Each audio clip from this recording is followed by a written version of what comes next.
And the fact is, our perspective is that human beings or groups of people are only variations on the theme of being human. In other words, we all have very similar issues that we deal with because we're human beings. For example, we're all biological units. And we all have basically the same needs.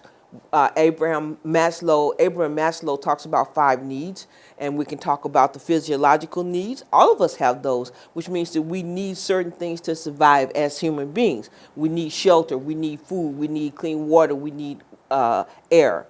Then all groups of people have security needs, which is the need to feel safe from physical harm. It could be financial harm, it could be all sorts of harm, but we want to stay safe.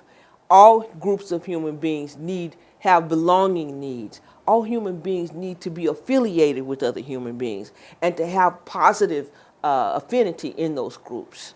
All of us then need positive self-esteem. All human beings want to have positive regard for themselves, and they want other people to have positive regard of them. And lastly, all groups of people are working towards self-actualization, which means to work to reach all of your potential. And of course, that isn't ideal. None of us ever reach all of our potential, but we're working on it. And so when I talk to you, when I talk to Arjun, he talks to me, we keep in mind that we're working on having our needs met. And the thing is that different groups of people may have different ways of answering those needs. And that's where we get stuck on, that we're not all doing it the same way, but we have to remember that we're working on the same issues. Absolutely, so well said.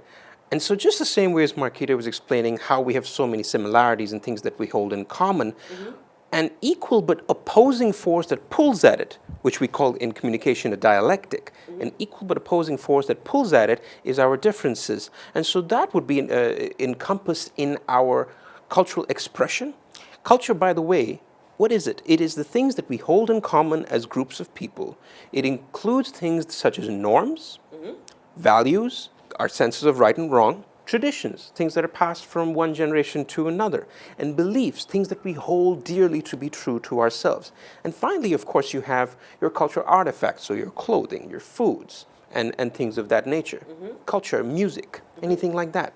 So then when expression and means of talking and means of understanding are so varied in people that might for other reasons be very similar, that is what creates the root of conflict. And so this is the kind of discussion that Marquita and I hope to have. People that are similar, sameness and difference, pulling at each other, and yet we're finding ways to look around and see for a minute, who are all these strangers around me? People that I recognize as humans, similar to me, and yet they're culturally different, and I feel for a moment as if there's a stranger in front of me. Yes, yes. And of course, that can be very disconcerting when you're looking within your nation. We want people who are Americans, for example, to look quote unquote American. And from studies, we found that we tend to think of white people and black people as being American, but nobody else. And so we got to go to this. We are Americans. We have shared values. We're working toward the same thing.